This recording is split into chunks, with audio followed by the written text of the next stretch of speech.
Welcome to Moms with a Call. We're not here to preach, convert, or fix you. We're here to listen. We're McKenzie and Rebecca, two women with messy stories, honest questions, and a quiet hope that maybe Jesus looks a lot more like love than we were ever shown. If you've ever wondered if there's a place for you in all of this, there is. Come, have a seat at the table. You're safe here. You're welcome here. Let's begin.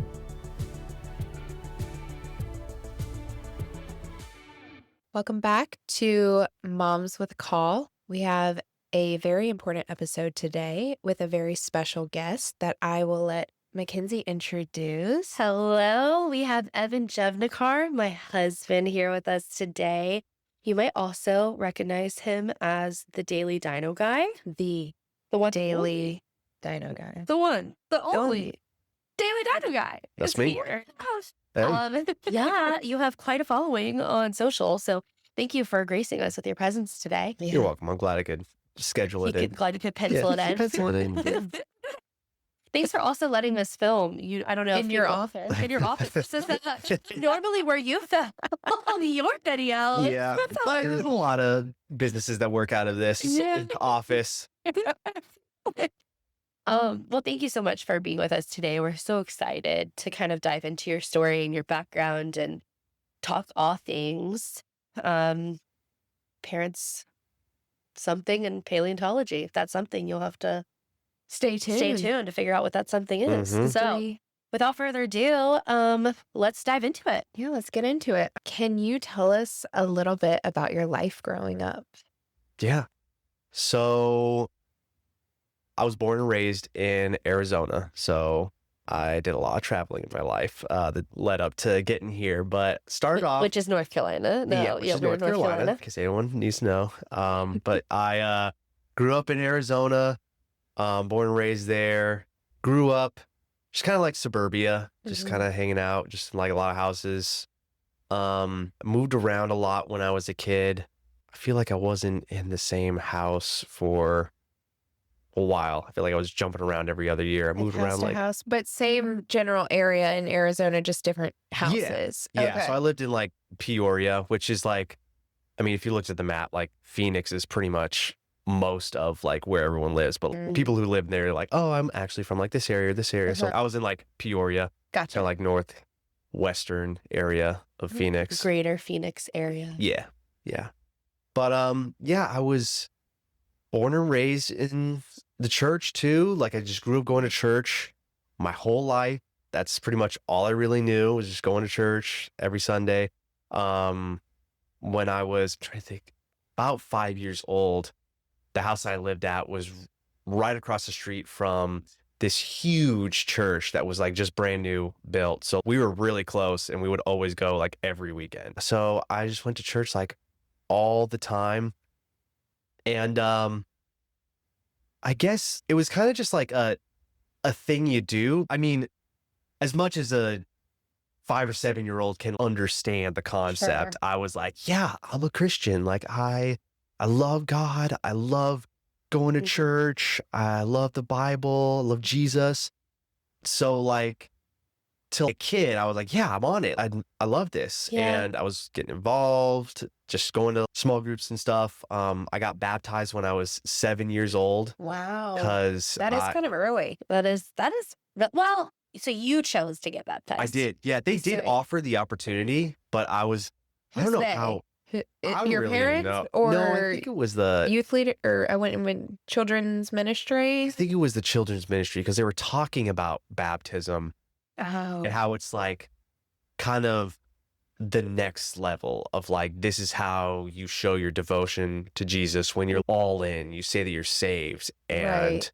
which it is. Like that's what it's all about. So were they teaching about what baptism is, or were they opening up the floor for children to make that proclamation of faith, or both? They were they're just like teaching people about it, because I know it wasn't like a in the moment, I want to do it, but it was I remember they talked about it a lot, and then I was like, that's something I want to do. Yeah. And then we just, I mean, it was a big church, so there was always people getting baptized, and so we just went to one of them, and then they baptized me, and Yeah. yeah, and then I was just And I don't say early as in that's a bad thing. I just feel like it takes spiritual maturity that a lot of, including myself, 7-year-olds Mhm. don't have, and to even grasp kind of the concept of baptism. That's what I meant by early, not that no it was offense too taken. early No offense or taken. No, okay. like looking back, I'm like, wow, I really was young. And I'm not saying I regret it at all. I'm Sure, so right. glad. And you can always renew your baptismal Yeah. vows whenever. So it's Yeah. fine. But yeah, as a kid, I really didn't understand the level of what that meant. Did you feel like you just wanted just that next step in the relationship, and that's what you saw Was the next was step. the Yeah. next step? Yeah. That's so sweet though at 7 I to kind know. of I would be like identify with that. so happy if Noah felt that way. You know, like that's such a Yeah. I would beautiful. too. It is beautiful and very mature. Yeah, I but think. and so you were like, "Oh, that's so early," and it is early to choose yourself. But like, think about it. Noah's already baptized. Right. That's true. Right. Like she didn't really choose. She didn't really. She didn't Right. I'm thinking about the self-proclamation of Yeah. accepting Jesus into Which your that heart. is- And so I Mhm. guess my Baptist side showed itself because Yeah. when I It's was okay. growing up in church, and I'm not Baptist anymore, but when I was growing up in church, it was like you did choose that yourself. Mhm. Yeah. They did the baby Where it's like- dedications where they Catholicism, which is what I grew up in. Right. It's very much so like the second that you feel well enough to be in the church, Yeah. you want to have your baby baptized. But I look at friends who are baptizing their children when they're teeny tiny babies, and I'm like, well, that is really special to kind of place this blessing and favor over their life from God. Yeah. Whereas I was so used to the dedication of the like where they walk the baby around the church and they Yeah. and then you chose when you wanted to be baptized. And honestly, I didn't see a lot of 7-year-olds. It was like middle school was like Yeah. peak Mhm. baptism. After you went to summer camp and you're like, On I'm born fire again, for Jesus. God. I'm Yeah. fire for Jesus. yes. So anyways, I Yeah. digress. We'll get back on track. Yeah. No. So you got baptized. Mm-hmm. Yep, I got baptized. And yeah, I think it kind of, you brought up a good point of like, this is like the next step of what you do. And I think that kind of encapsulates how I kind of viewed Christianity and my walk with God going forward of just like, this is the next step. Like, this is what you got to do.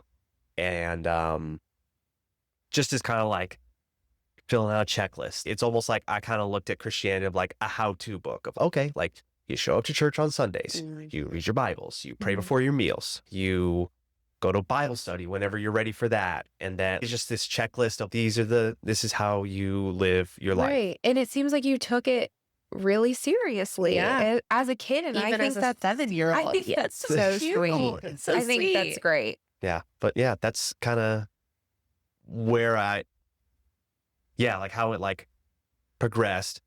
And then I was just really on fire for God as a kid. Going to all the summer camps too. And like, BBS. oh yeah. Vacation Bible School. School. Love that. And then, yeah, things started to change when I got into high school, probably. Okay. I think just because, like in middle school, I didn't really have a lot of friends. I ended up just kind of becoming, I don't want to say the weird kid, but I was not super popular. So when I got to high school, I found some friends and I fell into that group and I was like so in it. I was like, gosh, I finally got You're a strong, like dead. yeah, I felt accepted. I'm like, I finally have a group of people that want to be friends with me. So it was super, it felt good.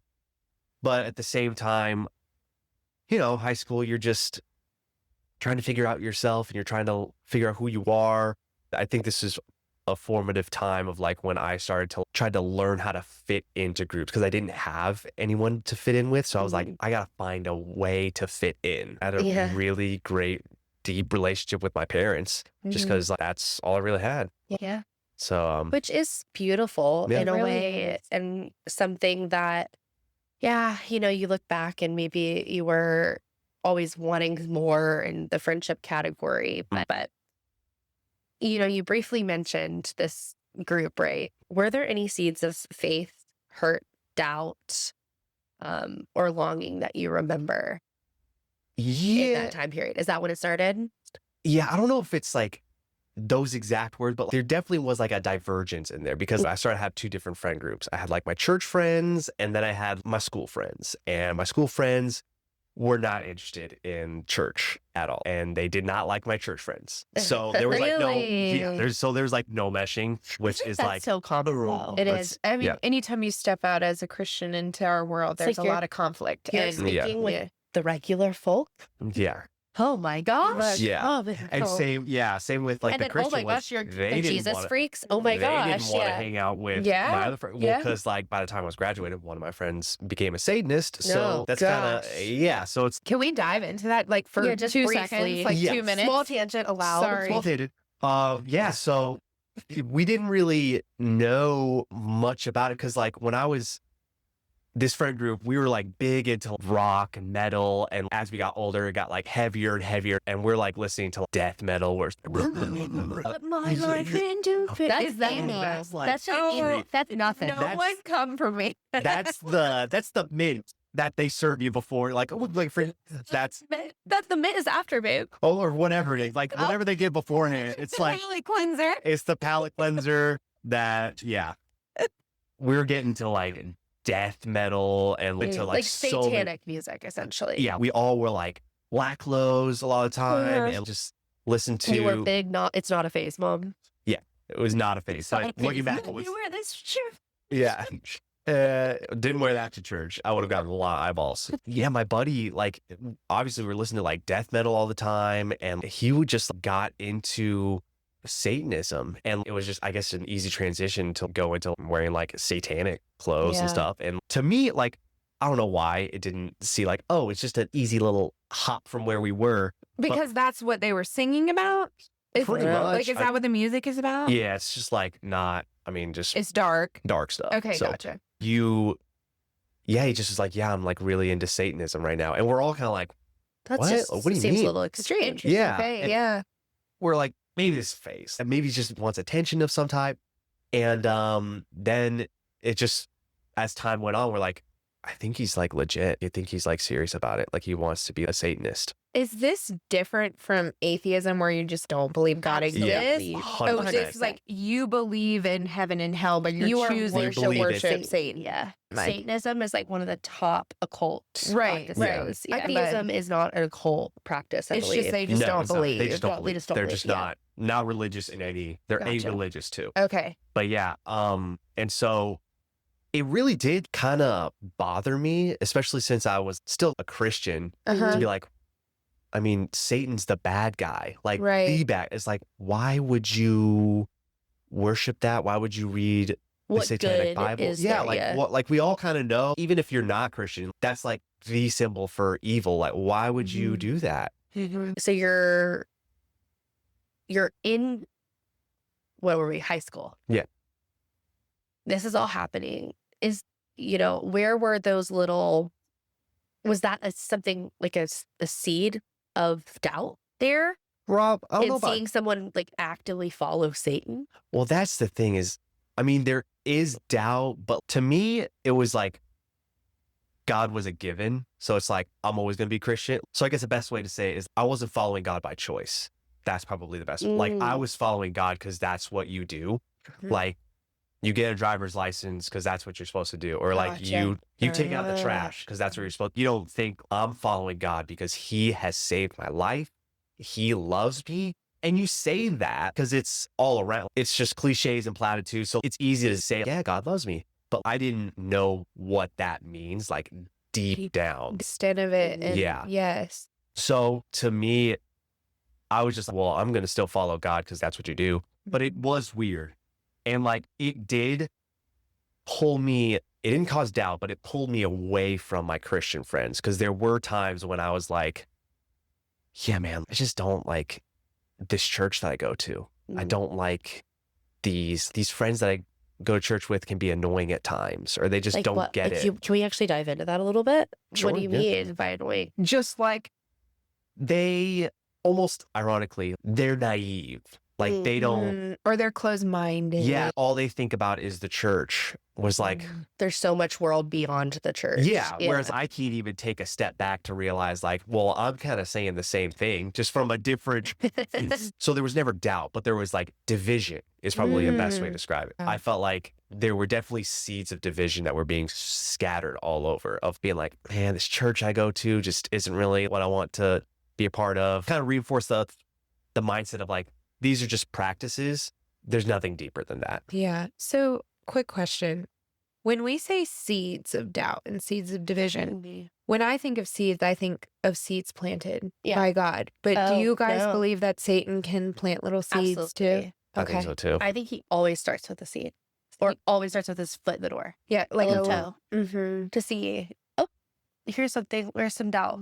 I think, Yeah, like sprinkling a little bit of doubt here. I think Gotcha. that the devil is God's mirror. Like he tries to mirror everything God does in a negative way. Yeah, He's in like the ultimate opposite way. copycat.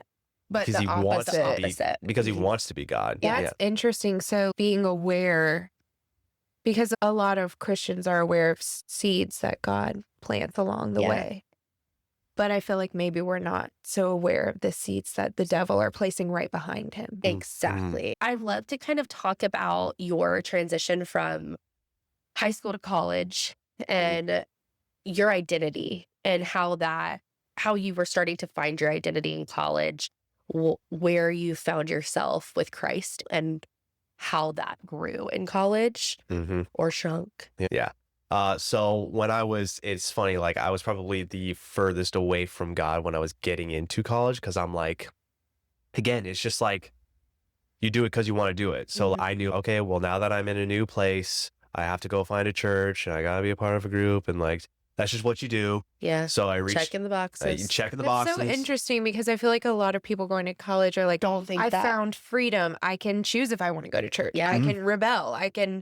So I think it's kind of special the way that you thought even as a child and a young adult, like just very mature. Was it and this is something, I don't want to offend anybody, but it probably will, but was that your decision or was that your parents' decision? Or was it what society had or religious culture had placed? All I can say You know what I mean? is it probably wasn't my decision. I don't know whose decision it was really that I was trying to like follow, but like looking back, I could tell it probably wasn't my decision to do that. I didn't really know what I wanted at that point, and that's what we're probably going to realize. I didn't know who I was when I walked into college. And so like me filling out all these different church groups was like, just like, all right, check the boxes. Like maybe I can find myself here. Yeah. Or Exactly. So it was an active search for who you were. And Not then- necessarily in Christ, but just who you were in general. Well, not even that. It really was like almost pattern. I was going to say, is it like your comfortable fallback method? Exactly. Yeah. Like you don't even think about it. Like it's just a thing you do. And by the way, I don't think any of us are saying that it's bad that you go to college and you want to find a small group. I think the thing that's happening here is that your relationship felt surface level, which that is bad because you want a deep relationship with the Lord that is all your own and that you're kind of with God, have the reins on, not your parents or your church community or your grandparents. It's you and God. It's like your relationship, your own relationship. Right. But going to college with the intention of you already have that relationship and you're going to find small groups and like-minded people, that's wonderful. It's totally different than what we're talking about. Yeah. Exactly. Yes. Yeah. Yeah. It was very surface level, but it was because of those patterns. I filled out a contact sheet for this group called the Navigators. And I mean, they were more serious about their faith than I was because they came up and knocked on my door and like, hey, you filled out this form. I'm like, oh, okay. So they showed up in person. Yes. Not a call or a text. This guy, Nathaniel, who was like a big mentor going forward, he showed up at my dorm and like knocked on the door. My name's Nathaniel. How's it going? I was like, okay. And so we like got to talking. He's like, all right, well, come on by. Here's where our thing is. And so I would go to these small groups. I mean, I didn't go to church because I didn't have a car when I was out there. So like this was like my church that I would go to. I could tell there's a difference in these people than at the church I went to. These people are like way more into this. Oh, what do you mean by that? Yeah. Like they looking back, I feel like they probably got it. Like they had a relationship with God. I didn't know what that meant though. I didn't have the vocabulary to understand that. Sometimes it is body language and actions and how you make people feel Vibes. rather than like the big clickbait words. Yeah. Actions and how you make people feel is exactly what they were doing. I was like, man, there's something different about these people. I don't really know. I didn't know how to explain that, but like I could tell there's a difference here. And maybe it's a cultural thing, Mhm. but I think in Arizona specifically, there is a lot of emphasis put on appearance and, you know, how you show up and what you have and what you do. And It's way different than the rest of the country. Do you really think that? I've never been to Arizona, but I know that we have, I mean, like, I feel like everywhere has people like pockets. Yeah. But I will say from, I don't know, just from our experience, you It's way lived different. there. Yeah. But It was going from Arizona to Kansas, was that a culture shock? Yeah, I was just about to say that word. Yeah. It's a culture shock because Really? I That showed is up so like interesting. this and they were all in plain shirts. And I was like, and I had my hat turned backwards too. And I'm like, Oh, cool I didn't guy see on anybody with a campus. suit on either. Yeah. So I'm like, I felt like a black sheep out there. It was a culture shock. And I think you could say of like appearance is not that big of a deal or like they didn't value their appearance. You could say that. That's not what I would think. I would say that they value much more connection because as I was in college, that's when I started to understand what it meant to have a deep relationship with just in general, like with a person, with God, with everything, because that's where I met some of my closest friends. And then I also got to figure out who I really am. I kind of dropped all the metal music slowly over time. I still went to some crazy concerts while I was there, but I started to figure out like, oh, wait, no, this is the music I like. Because I didn't really know anybody. So it was kind of a clean slate. I didn't have any influences on me. And there was because Lawrence, Kansas is like I think it's really cool. I know you don't really care for the town, but No, it's not people care for You it. guys, we love every town in America. I know, I'm like, until Arizona. Yeah, let me clarify. But you do know where you feel most at home. And sometimes, like, I mean, that's what homesick is. You can go visit a place and it's wonderful, but it's not where your feet are meant to be planted. I just like, I think the reason, brief tangent, it's such a cute town. It's such a cute college town. That is truly what it is. I was like under the impression the way that this guy talks about Lawrence, Kansas, I thought this was going to be like basically like the quaintest, cutest hallmark town with New York level activities.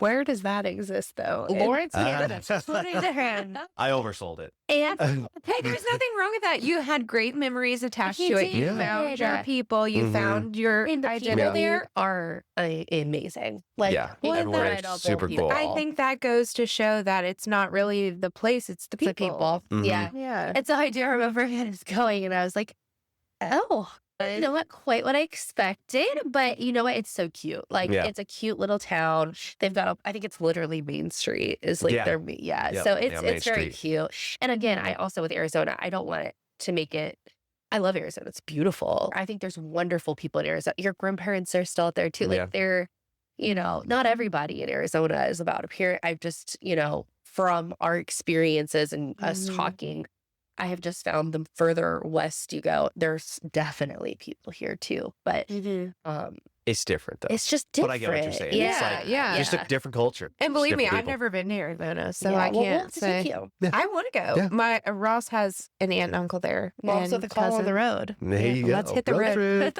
Let's hit the road. But honestly, there's something to be said about small towns. I Yeah. feel like they don't get enough credit. They Yeah. don't. They really don't. They And don't. I think I was they're from, like- amazing. So we were talking about college College. ministry. Yeah. Identity. Yes. Yes. Yeah. So I started to figure out who I was outside of Christ way before I ended up finding my identity in Christ. And so I was figuring out who I was, going through school, and I like really leaned into paleontology because like that's why I'm here.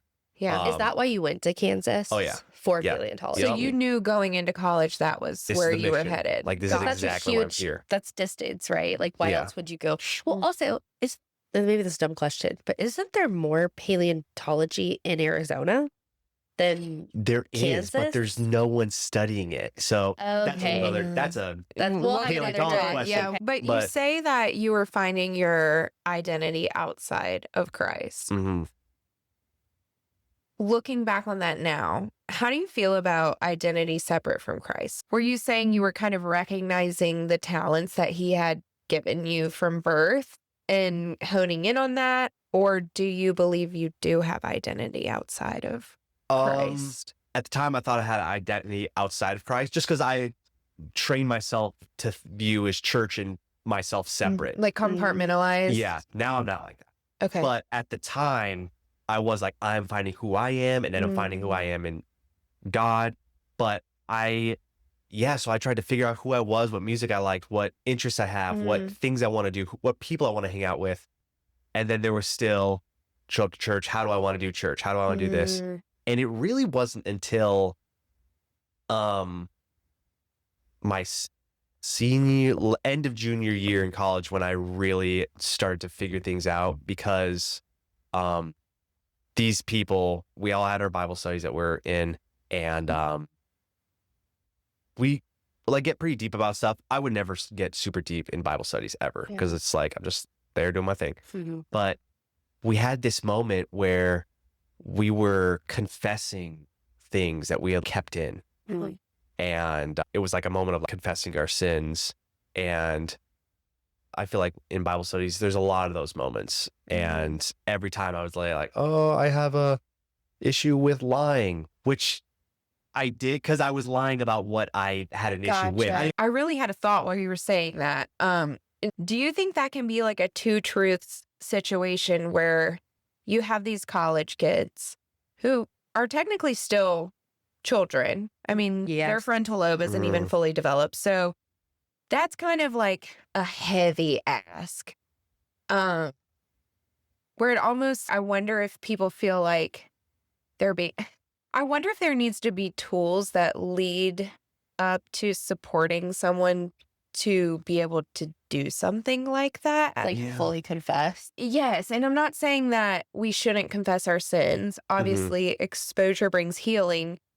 But I wonder if there needs to be some sort of structure. And I'm not saying that you didn't have that. But when you say you were like, I'm not telling them how I feel. There wasn't like a safeness Exactly. in the church And to be able to be sometimes- honest. Yeah. And sometimes I feel like that's a heavy burden to ask a still child. I mean, Well, I think even adult. it Because is especially if hard. there is actually judgment in Yes. in And- church hurt. And sometimes I feel Yeah. like that should be between them and God. That should be one-on-one. And then like maybe you can build yourself up to a Public group. confession. Yes. It just seems very intense to place on a child. And not that I think it's wrong. Like I don't want to diminish the value of confessing your sins because you found something truly beautiful Yeah. out of it. But how would you kind of structure that differently for a kid in college now that's kind of facing the same feelings that you felt? Confession only works if you have someone who's going to listen and love you, no matter what you say. It doesn't work if there's conditions. It only worked because the group of guys I was with were so open. Yeah. And I didn't even know that. I was literally, it was like a Hail Mary of like, I told them Yeah. like, I think I need to come clean about this, like for real this time. So what Yeah. did you come clean with? I came clean that I was addicted to masturbation and porn. And I had been bottling that up since like middle school, and I would never tell anybody about it. And everyone was going around the room. They said their thing, and I said mine. And I was like, oh my God, I should just say, I'm like, this might be it. I think I might have That's to go. how quick the devil works. I'm like- like, I think I gotta go find a different That's group. Like this, wild. I gotta get out of here. Like, I this- can never show I my gotta face go. here again. I know. It literally, I'm like, I think I need to get out of here. Yeah. But, well, first off, nobody said anything weird about it. What happened is afterwards, one guy, we were all leaving, and he pulled me aside. He's like, hey, man, thank you so much for saying that, because I'm trying not to get emotional because, like, No, it's okay. I could tell yeah. it's like, Yeah. it's a heavy burden the way he came to me. Yeah. He's like, thank you so much for saying that, because I literally struggle with the exact same thing. Yeah. I'm like, what? Yeah. I didn't know You someone thought you were else. alone. I thought it was just me. I thought Yeah. I was like this weird, sick, disgusting person that was just obsessed with this. And then for him to be like, dude, literally, like, for him to feel safe enough to come to me and say, man, I feel the exact same way. I'm like, my God, I felt something different. Yeah. Like I did something right. I did, Here. yeah. I was Not like, just for myself, but for someone else. yes, Yeah. And that's how quick the Lord works. yes. So just as Satan's, nope, he said, nope, I'm going to come in here and show you. And he comes in stronger. And then, yeah, another person in that group would texted me. I was like, hey, man, I also want to say, thank you so much for saying that. I've been struggling with the exact same thing. And I was Yeah. like, oh my God, that's crazy. He's like, do you want to start a Bible group and an accountability? Yeah. Do you want to be accountability partners? I'm like, Oh my goodness. yes. Wow. So sweet. we became accountability partners. Mhm. We were partners of like, we could come to each other and say if we backslid, and we were like, it's okay. Like, Yeah. it's fine. And we wouldn't hold anything against each other. And I backslid quite a lot. Well- So This is something that I think a lot of people, myself included, and I still, I wrestle with yeah. this, is there's a lot of people, I mean, evolutionarily, primates masturbate. That is very common. it's how we're all here, is because of sex. So Literally, I mean, look at orangutan or, bonobo in a group Mhm. that's of lower status. And so it's not the male that's mating all the time. And so in the wild, this is not males, human males. I'm not saying that, but I'm just saying from an evolutionary standpoint, there is masturbation there. Yeah. And I know this is a whole nother tangent, and people who are listening, some people that are very, they don't think evolution aligns with their religion, but Well- we are primates. Yeah, I think we are mammals, but I think too, one could say, I don't think God put animals on the same pedestal as humans. But because we evolved from primates. right, Because we are right. primates. But do you think humans are animals and spiritual from heaven? So I think maybe we're not. So essentially, bonobos. So what I'm saying is like that behavior originated and is programmed into our DNA. Gotcha. Like it's a evolutionary leftover. Yeah. Like I think that just like how there's other things, and I'm blanking right now, but you know what I'm talking I know about. what you're saying. Yeah. Of there's things that we do. Trying to even think like our appendix. We don't really use our It's appendix vestigial. anymore. Yeah. Or it's But a at thing. one point we did. It's Right. a leftover. Right. Like You're your saying thumbs. like we evolve We with the evolve times. with it, yeah. And I think that. So I've always been. I mean, for me, literally having a master's in evolution, it's really hard for me to look at something that I see in primitive humans, Mhm. like who did not necessarily have a Mhm. spiritual relationship Right. with God, and be like, oh, this is wrong. Truly, I don't think I know a guy that doesn't do that. Do you know a Porn? guy? Masturbation. Oh, I don't know. I I feel like I see what you're saying. Like it is the animal side to Yeah. humans to have Yeah. that urge to Yes. masturbate. Yeah, it's hormonal. So it's repressing that might be more dangerous. Yes. Than, I see what you're saying. That's what I'm saying. Okay. Of like, it is literally like hormonal. Mm-hmm. It is based on your testosterone, I believe. Like, Yeah. I mean, there's other, male and female hormones that play into that. But especially, I mean, that's why you see young boys who are going through puberty masturbating so Mhm. much. That's just part of it. So Yeah. to be told that that is like the worst thing you could possibly do and is such a terrible sin, I think can actually be really dangerous. I didn't know masturbation was a sin.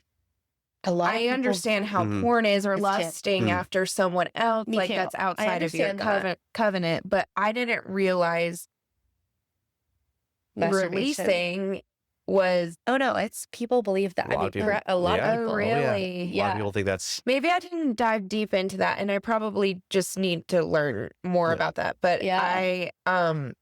I guess I've always just kind of put the two together, where it's like the porn was the problem. Yeah, I do agree with you. I think I used to not think porn was a problem.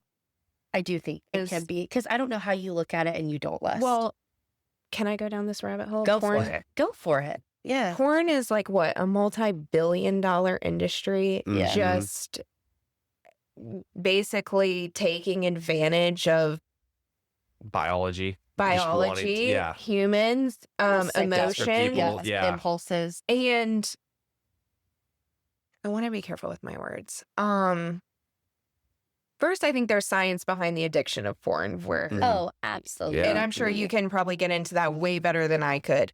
But I feel like the industry was created to prey off of vulnerable people and take sex, which was always meant to be a beautiful thing. And it is even mentioned as a beautiful thing in the Bible. But again, it goes back to the lust, where you're looking at another man and a woman, or two women or two men, and you're essentially kind of objectifying them. And you're And- comparing yourself. Well, and to you're them. objectifying yourself. Mhm. And you're devaluing even the person on the screen. Yeah. Even though they chose to be there, you're still kind of devaluing them as a human being. And so I think it is a huge problem. I think it's a black hole that you get yourself into, and it probably should be talked about. And And I don't know why people don't talk about it, since it is so common. And like you said, it's Yeah. a multi-billion dollar company of just taking advantage of vulnerable people, and also taking advantage of people who are so vulnerable, maybe financially, that they Yeah. have to be a porn star. Or maybe there are porn stars that are like, I choose this life, and that's their own And they journey like and their it. own Yeah. battle. But I feel like I would beg to argue there are a lot of people who are porn stars that don't necessarily want to be there, but they feel like they have to be there. So they're preying off the vulnerable community of the poor. Yep. Yeah. And this is not to make anybody feel bad No, about themselves, no. or even you to feel bad about yourself or where you've been. I think I'm so grateful that you brought this up, because it's so serious, it's so important, and Yeah. people need to hear it. Well, and watching it doesn't make you a bad person at Mhm. all, like by any means. Yeah. It's so, I think it just, like what you're saying, is it can lead down a danger. The whole thing can be dangerous. And for me personally, it kind of hits all the points that you guys just talked about. Yeah. It was like each time, it would train me to not have a relationship with somebody. Like, I'm just here. What can I get out of this? Yeah. Right. And that's really what the problem was. It's like, well, porn and masturbation, that's the surface level problem. But like when we had our accountability meetings and we would try to figure out ways to get over this, you realize it's not just, oh, I just like to watch porn. It's like, oh, I don't really know how to have a relationship with somebody. I'm coming to every relationship. How can it serve me without saying it explicitly? Yeah. Yeah. Or even it's just a subconscious thing of, even if you're trying to be a nice person and trying to, oh, I like this person, I like being around them, I want to date them, you still subconsciously are like, how can I, it's like that lower order thing of like, how can this serve me? How can I get what I want out of this relationship? And do you believe that sex should be private between two people? I think so. I think it should just be between you and that person. Yeah. I think it should be special. Like it should be, I mean, look, it doesn't matter if you've had sex with more than one person. Like, it's fine. I would think that that's what God says and designed. And so I think that's probably the best. But again, it's not like you're going to go to hell if you've, had sex with another person. Like, it's fine. No, Like, I mean, it's obviously there's multiple people who've had sex with other people. Yeah. And I think the biggest thing with porn is that it also gives such a I don't like that word, unrealistic expectation Yeah. of women and Right. men to perform. Right. Right. And Right. I don't like that. And I thought something was wrong with me. Yeah. Because I couldn't do what these girls do. And I think the same can be said for you, right? Yeah. You felt like, how did you feel?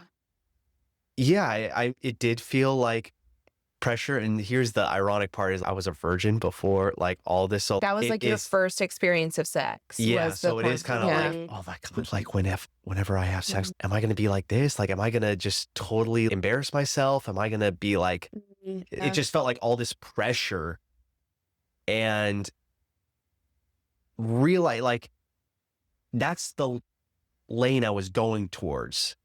But it's almost like you got to realize, no, you need to be on this other path that you didn't even notice. You need to first learn how to have a relationship with somebody, which is a whole kind of topic of me going to college. Like, I didn't know how to have a relationship with other people. I didn't know how to have a relationship with God. I didn't know how to have a relationship with women. So like, it's I don't think you knew how to maybe have a relationship with yourself. with myself. Yes. Yeah. So it's like, you're worrying about the wrong thing. You're looking in the wrong direction. You got to step back, go the other way. You need to just focus on how do you have a relationship with somebody first. Yeah. That's way more important than can you have sex that's cool or like you're not going to embarrass yourself. It's not about performance. It's about Bonding. having a connection with somebody. And yeah, that's what I realized throughout all of that. So I don't want people to take away from this that porn is bad and masturbation is bad. It's that maybe you need to start thinking about What's the deeper thing that you're lacking. Yeah. Do you know how to have a relationship with somebody? I think that's way more important. Are you willing to sacrifice your wants and needs for somebody else? Mm-hmm. And so that's kind of where I was going with sex should not be self-serving. that. Yeah. It should be a connection between two people.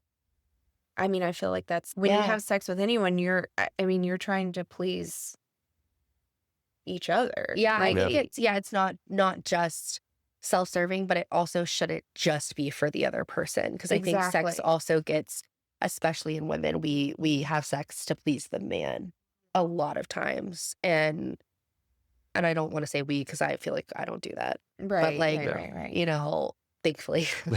But a lot of women feel the need to please the man. And it's like, oh, I He should don't want to be, please you but he too. should please you too. Yeah. Absolutely. I It think should be a that's how- beautiful. And I think that's how it was experience. designed. I Don't do you too. think? I do too. It's to bond, to Mhm. connect, and it's really a selfless act from both parts, but you're both being fulfilled. Well, I think Exactly. Yeah. I really truly think there's sex, the physical sex, and that is like reproductive behavior. And then there's like, I know I'm going to sound ridiculous, but like a spiritual sex. There's like love. Yeah. Like it's Like you bring that in there's- because it's different having sex with someone who, and I say this from experience, Yeah. having like multiple sex partners. That's my own journey that I went through, but having sex with someone that you don't really care about and you are kind of like looking to be sexually just please and pleased. release. Yeah. And then having sex with your covenant partner Oh my gosh. with love, bonding, I mean, growth. Like it's so different. And that's where I think what you're saying, the spiritual Mm-hmm.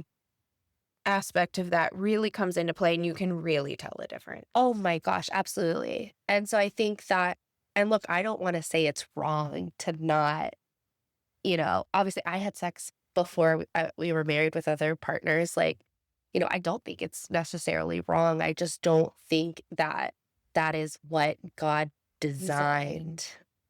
I wonder, are we saying things are wrong or bad because we don't want to shame other people? Okay.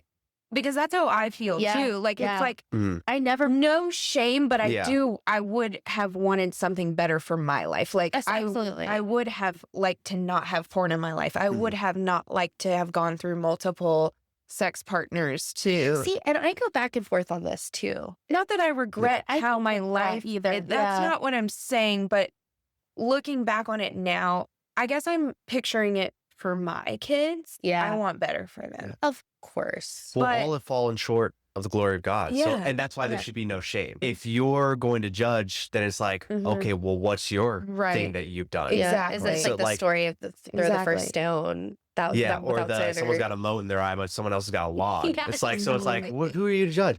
Yeah. But so that's why it's like, in the presence of God, who's a perfect being, Mhm. everybody Was gonna has fall messed- short. Everyone's Yeah. going to fall short. That's just Yeah. how it works Yes. logically. But amongst us, we should just be like, look, man, we say that like, you know, humans are sinful is like such a, like you're a sinner. Right. Like that negative connotation But of to the word. say you've made mistakes, feel like, yeah, I do make mistakes. Like Yeah, people, yeah. it's the same thing. And there's no shame.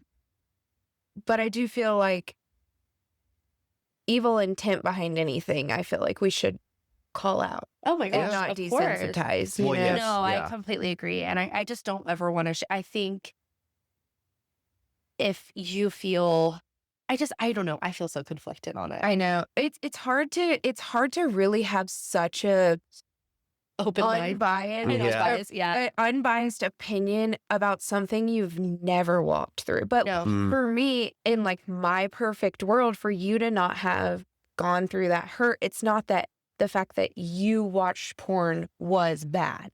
Mm-hmm. The evil intent behind it was maybe the porn industry preying on vulnerable people. Yeah. That I feel like is bad. Mm-hmm. Without shame to anyone who's ever watched porn, because we all have our own battles. We are all imperfect. We're Mhm. all going to fall short. But I don't want to desensitize the fact that that's not a great thing. I No, agree. yeah. I agree. But it doesn't mean you're a bad person. We Yeah. all do No. bad things, but it doesn't mean we're bad people. Yeah. I guess when I say I'm conflicted, it's not that like I said, I don't personally, watch it anymore. Obviously in college I did, but You did watch porn? yeah. You went Oh through yeah. that? Yeah. Okay. Yeah. Yeah. My friends and I, I got introduced to it by one of my best friends in college. I never watched it. Well, actually, it was a partner, an old partner of mine, and then really my friend So told me. did he like proposition as like we're gonna watch it together? Mhm. Like, because I have friends who went through that. Yeah. But I feel like there are women that go through porn addiction too, and it's just like See, not talked about. Never had an addiction to Mhm. it, but like I've never really talked about this. I'm sorry if I just No. put you on the spot. Yeah, I was introduced to it by my partner that I dated for a really long time, because our sex life sucked. Just to be quite frank, like, and it's because we were trying to make something work that wasn't there. You didn't have that spiritual component. No, we did not at all. Which is what you were saying. Yes. Yeah. And it just was not enjoyable. And so I think he was like, well, let's just try it. And I was like, okay. And so I like saw it, but it wasn't for women. And I think a lot of women who do watch porn will know, like, Pornhub is for men. Like, it's just not, no, it's aggressive. And that's why I said it's like unrealistic expectations of women. So then when I was a little bit further along in college, I had a friend tell me about another site that is specifically for women. And so I started watching that. Not often. What is it, like soft porn where it's not No, it's the still hard porn, It's but still- it's from a woman's perspective. Like Gotcha. it's not like 5 men, 1 woman. Like, girl, have you not been on Pornhub? I haven't ever watched porn. I know. That's why I'm like, Well, go on. I to voice my opinion so much because I'm like, sis, you do not know what it's like to walk through this journey. So I feel like I've probably seen pretty much any. I feel like I would be traumatized. That is so funny. I feel like I've seen probably everything Yeah. that you can think of. That's like within. What would you say for you, if you're comfortable sharing? I'll leave don't the have to say taste out of it- it, but I mean, you don't have to go into graphic No, detail. just like everything. Were you like, it was every day? I mean, when I was in high school, it would be like every day. But like I think that's why I thought it was a problem, because it was more like the frequency of it, because I felt like Yeah. it was all the time. Well, it was like, Yeah. See, and maybe sometimes that's mine multiple wasn't. days too, where Yeah. it's like, well, it just, to me, it felt like, man, it felt like the way a smoker is, of they have Uh-huh. smoke breaks throughout the day, where it's like, I have porn breaks throughout the day. I'm like, right. wow, I feel like it just was All consuming. consuming. All consuming, Yeah. and I'm doing it all the time. And yeah, it just felt like it was so common that I'm like, I'm addicted to this. I Right, clearly feel yeah. like there's, One, I think anything that distracts you from your relationship with God and your calling in life and serving other people and being a disciple, whatever it is, Mm. porn, cigarettes, coffee, like that's the thing about addiction that is the problem. You Yeah. can be addicted to literally anything Literally anything. that causes a dopamine. Yeah. And it's screen time for Pete's Yeah. sake. Like, Yeah. you know what I mean? It's so, and, porn just happens to be one that we know does, increase that it's very easily addictive. Do you know the science behind the addiction of porn? Because I feel like they've done studies separate of like nicotine addiction. Mm. I don't really know the science. I just know it's a dopamine rush, and that's your body wants more dopamine. So it's just like a simple, you keep doing the thing that gets you more dopamine. Yeah. And then the reason why it can kind of get out of hand and why people go like down really bad rabbit holes is that if you watch the same thing over and over again, the dopamine hit gets lower and lower each time. Yeah. So you need to up the ante to bring it up. So like that's why people can go from pretty tame stuff to then watching because you're not getting really that crazy satisfaction. Yeah. The reason why I also felt addicted is like it's something it's my body. If I'm addicted to alcohol, I can just stop buying alcohol. If I'm addicted to drugs, just stop buying drugs. It's a harder addiction to It's break. in my body. So it's like it's free addiction. I can't escape it. Yeah, it's free and I can't escape it. So it's like that's why it's always there. Honestly, horrifying. That's like really That's hard. how it felt. live It felt horrifying of like, I don't know not the how. action, but to feel that way. Yeah. Yeah. Yeah. Yeah. Like trapped inside your own body needing release almost. Yeah. And so Yeah. I think that's where it felt like a breaking point. I feel like I just got to come clean with these guys. Yeah. But then to realize that like we're all struggling with it is not as foreign as like I'm You were not the feeling. freak. Everyone's struggling with this. It made it feel better and feel like I don't know if I'm going to be able to overcome this, but at least I know people got my back. Yeah. Yeah. And then so like circling back to your accountability partner and bringing God kind of full circle back into this. Yeah. When you guys, would you be like, hey, did you, backslide today? Yeah. Or, where did God show up in that? God showed up in showing me that someone can, because we sin all the time and God always has a fresh slate. He's always, I forgive you. Yeah, I was If you come clean and you say it like, hey, I messed up, he's like, I forgive you. And that's when it kind of, I still didn't understand it yet, but like there was that kind of, something's different. I kept seeing new things and these people were showing me a new way to have a relationship with God. I'm like, feels nice. I feel safe that I can, and I'm telling this guy like every other week or something that I'm messing up and he's still there with me. He has not been like, I don't know if this is for us. You clearly don't have your life together. Maybe we should just go our separate ways. He was with me for like, we were these partners until we graduated for a year. Wow. And so it was like, going back, it's not the porn that was the issue. It's showing me that someone has got my back and someone loves me no matter how much I mess up. And that's God. And that's God. And so this person was just a minor just a minuscule version of what God was doing to me every single day. And so that's when I was kind of like, there's something more to God and Christianity. I've realized. And it made me feel like I had been missing out this whole time. I've been going to this church group for 4 years now. And it's only now that I get it. I've been with these guys for this long and I haven't not taken advantage, but like I haven't embraced this, friendship that I could have had or this brotherhood. Yeah. And just this way of deepening my faith. And so for me, it was like, okay, I think I need to start getting a little deeper into this. Yeah. And so that's when that led right into going to North Carolina, coming here for, paleontology. Yeah, let's dive into that a little bit. Yeah. I know it's kind of A random. Well, it's cool. Like it's a cool, random, It's kind of- interesting. controversy, right? Yeah. Sure is. In the Christian community. Yeah. That's it going back to really the is. evolution. Yeah, Yeah. sure is. Yeah. So for paleontology, I'll just say this, because it goes back way since I was a kid.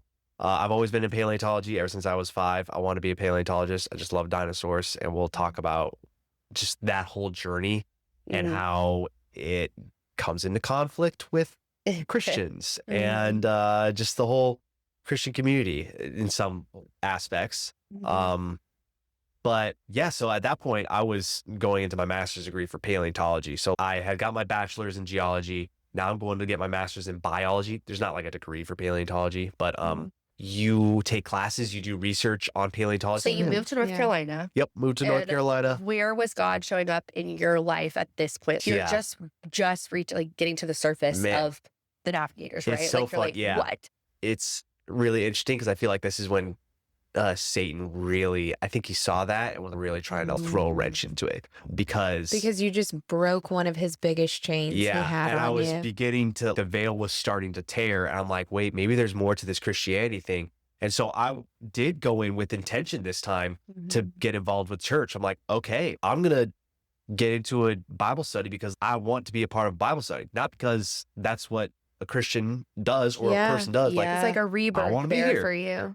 And so I did that. And the group that I was a part of, it just, it didn't work out. And I feel like I was really trying to get deep. And I even found another accountability partner too, because I just went out and said it because I had already like broken that chain a while ago. So to me, it didn't, because I was like, I own it now. It's like, Yeah. this is who I am. You This have no shame behind it yeah, this is anymore. my problem that I have. And knowing that like everyone else, most guys had that problem too, Yeah. made me feel safe to say it. And so came out and said it.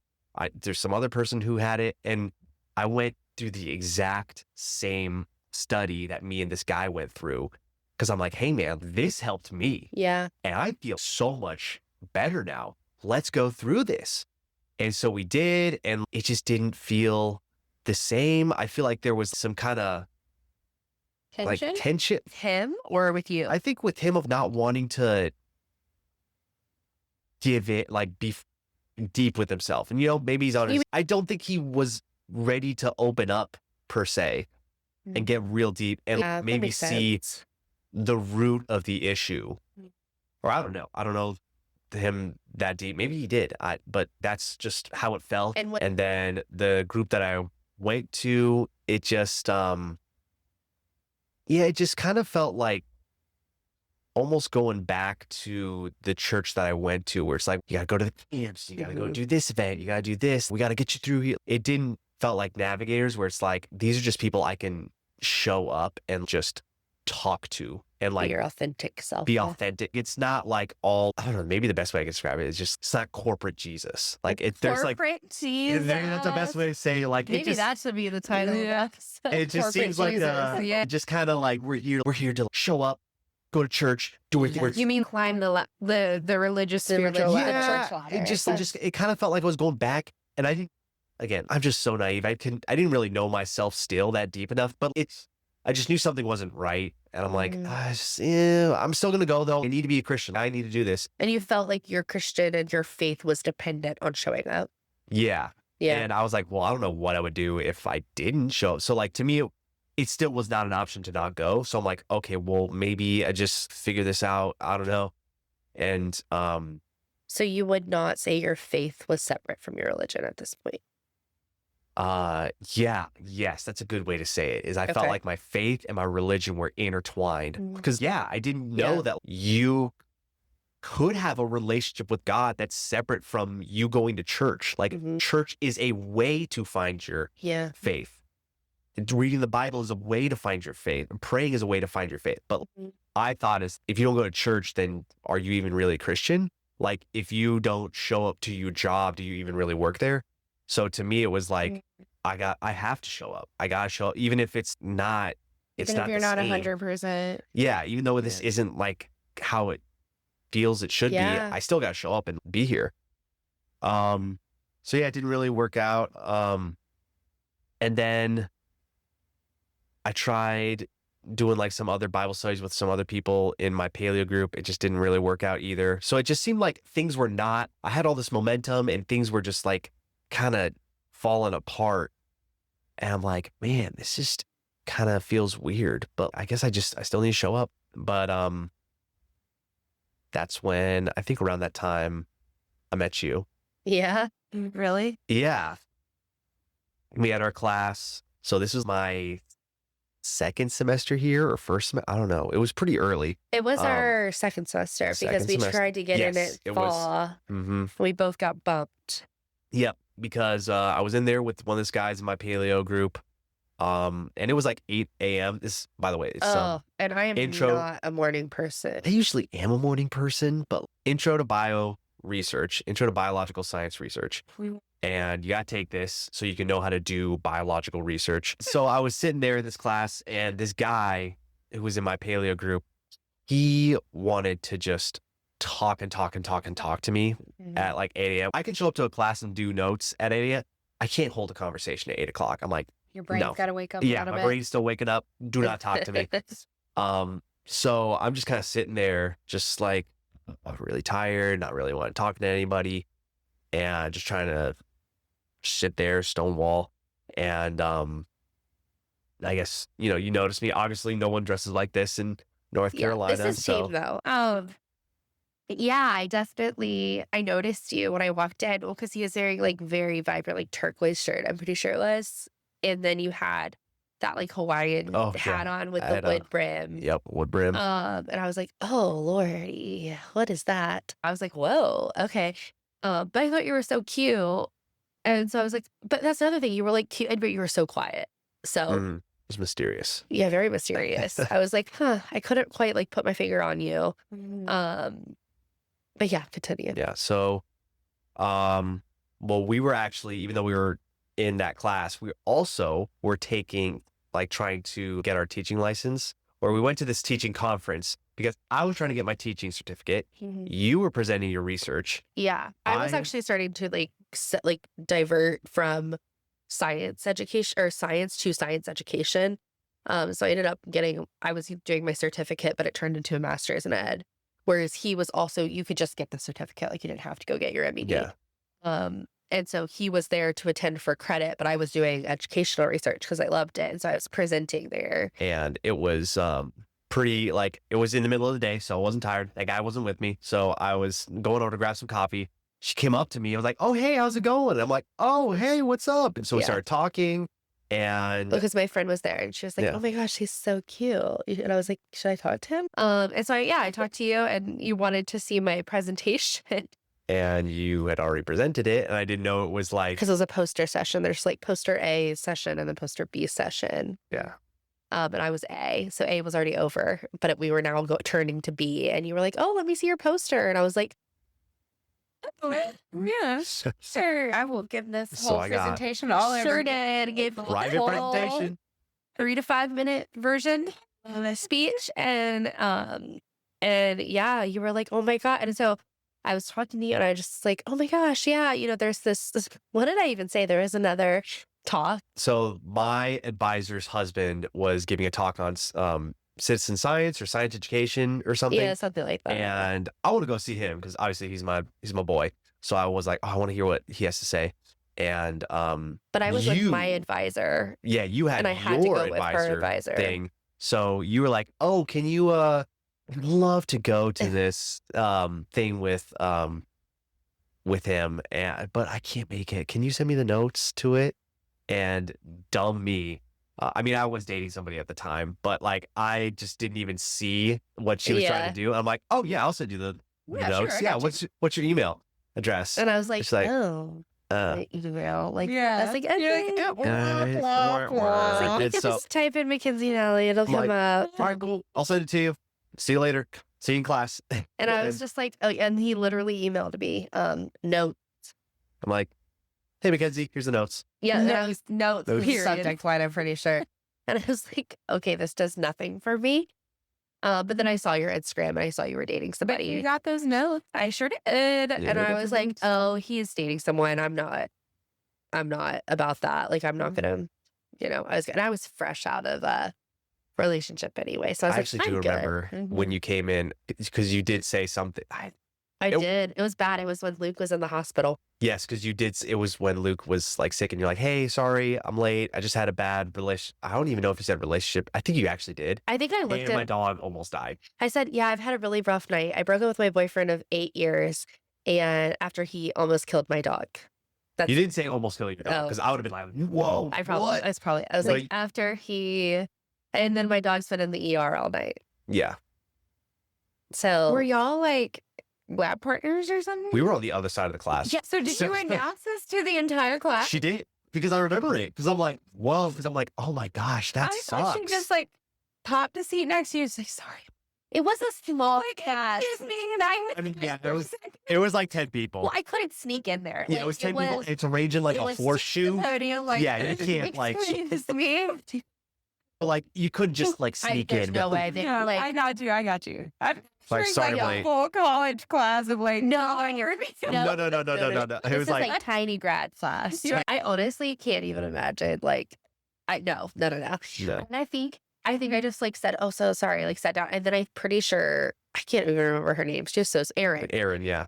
That was the teacher. And she was like, came over. And that's when I said it. And I said it like at a normal talking volume. I didn't say, hello, I'm sorry, I'm late. Yeah.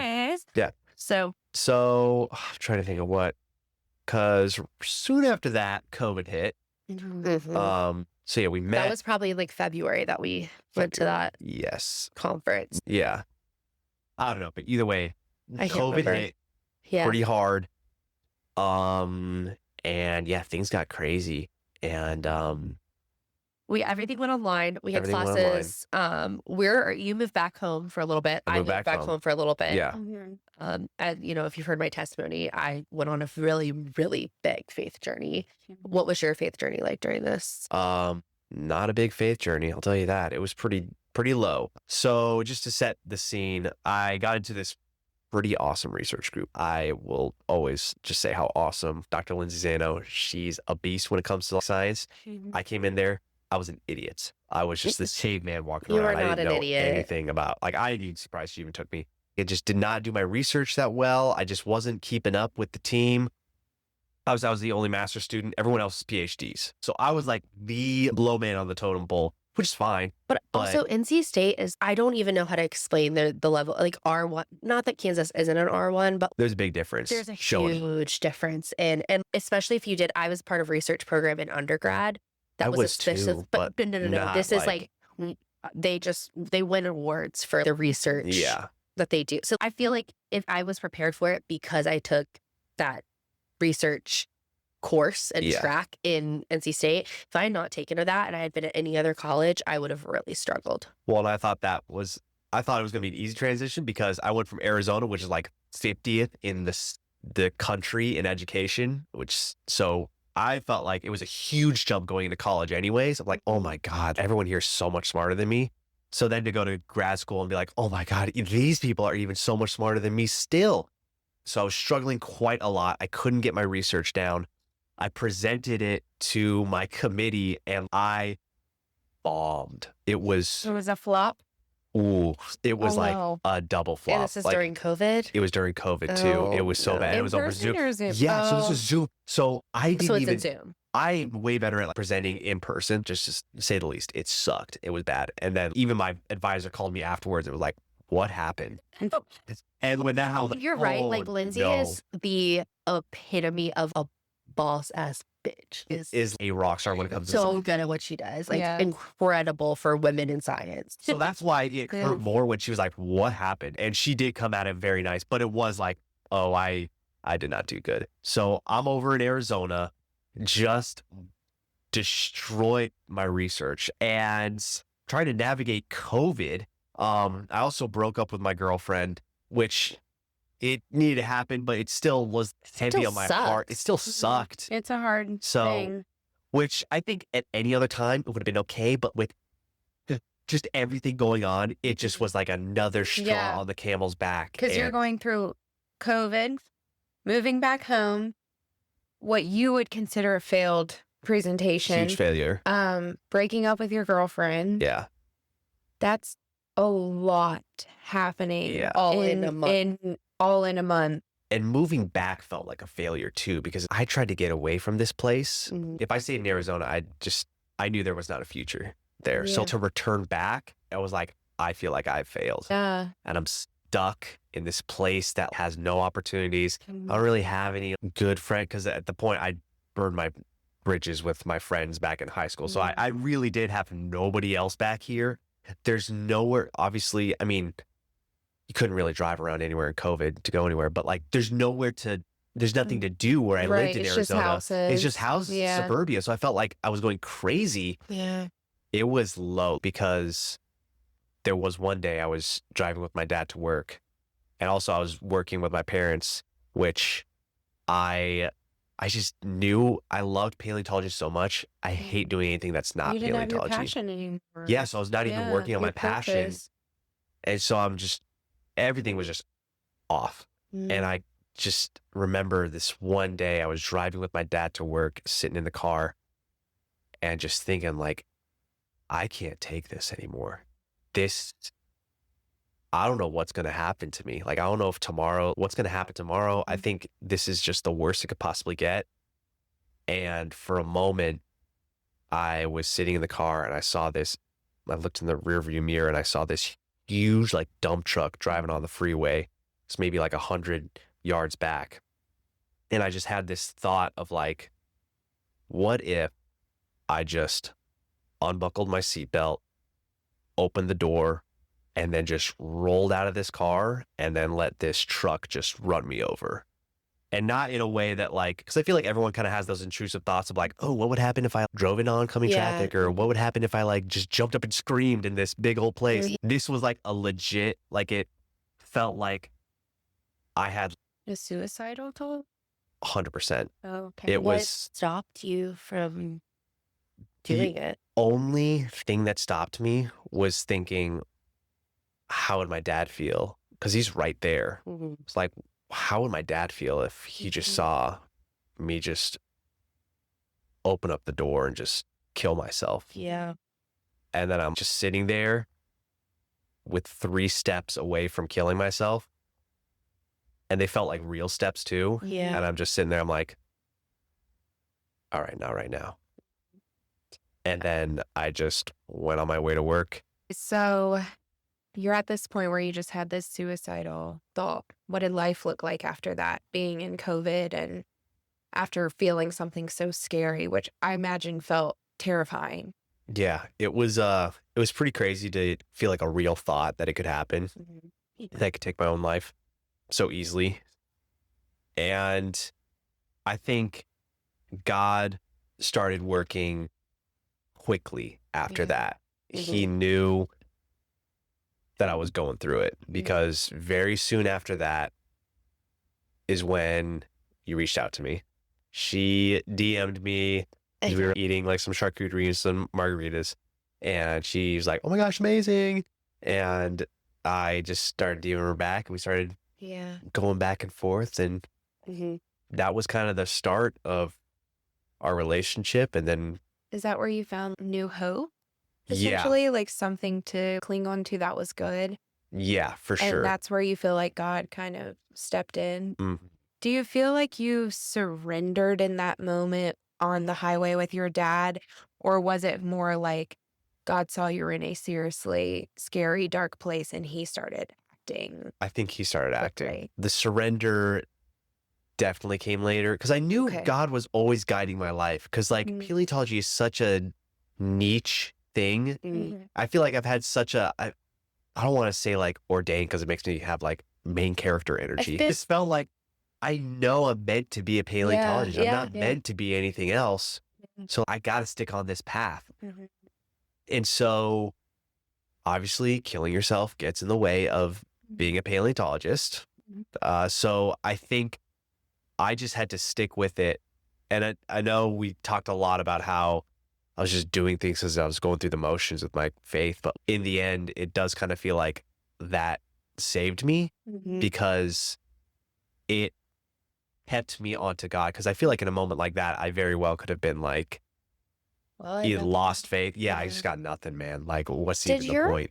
parents know about any of this? Like your struggles? I don't think so. No. I mean, they knew I was struggling hard because I was Yeah. with them, but I don't think they knew I was going to It kill was like myself. that bad. Yeah, because I knew that if I told them, they'd probably freak out. Yeah. But it wasn't that moment. I was like, maybe I need therapy. I think I need to see a therapist if I'm thinking about killing myself. Like, I think it's kind of a big deal now. Like, I'm not okay. But So But- God kind of was like, all right, I'm gonna help work pull on you you up. now. I'm gonna Yeah. give you some things in your life that Yeah, because not that then I'm saying like I'm a gift No, from God. but I mean, you mean, you are. I are. think you are. I think you're a gift We'll from God. say it. You're amazing. You're the best wife I could ever ask for. Thank you. I So love you. I love you too.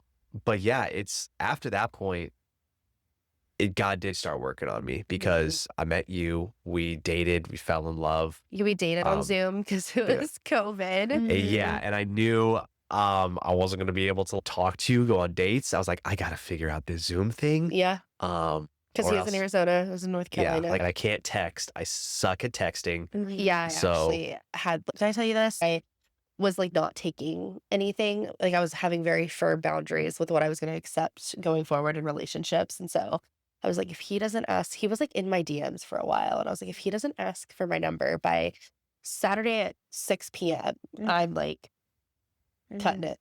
I'm not, because I'm like not going to be the DM girl or a Snapchat girl. Like I'm not a Yeah. girl. Like, no, like Yeah. you're going to text me or ask for my number. And like, I'm also a call girl. Like I want a conversation too. Yeah. You want the intentional Yeah, connection. exactly. And so I think it was like Saturday at like 6:30.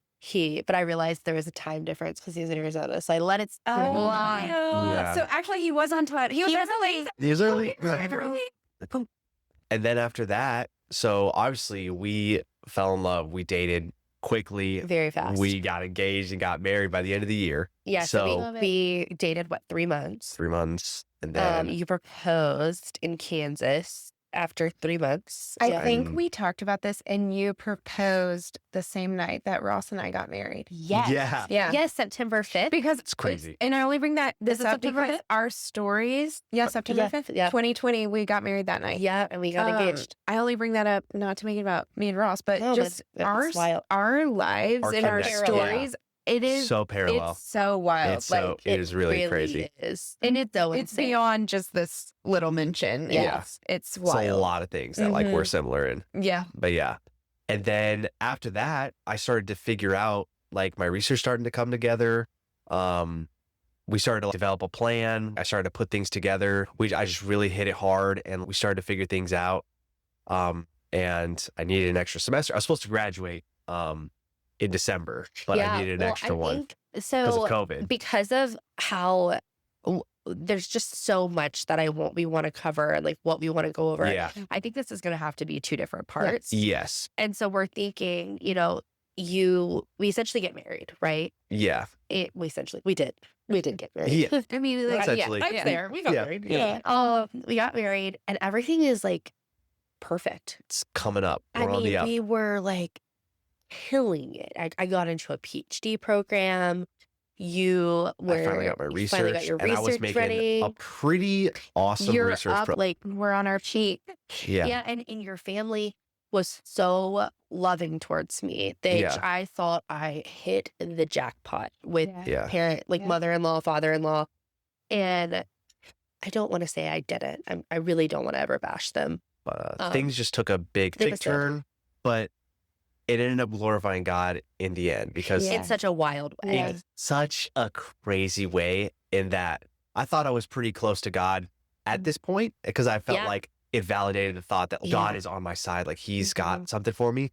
And I was like in such a not jealous, but like I did, I guess, your relationship and your closeness with God because I didn't have that when we got married Mhm. or we were dating. Yeah. And so I remember looking up to you and being like, how do you have this almost like blind faith? Yeah. And I just envied it so much. And so, but little did I know, we were both on these incredible faith journeys. And it was about to get even closer with God. Like, Yeah. Even in the valleys Yeah. that are to come in this story, Yeah. it really shows how God really shows up. But I do have one quick question Yeah. to wrap up. What would you say to someone who's struggling with similar thoughts that you had? That you which of suicide? Yes, that you maybe would feel like would have been helpful to you to make you not feel so alone in that moment. I mean, it's such a deep topic. I think just that,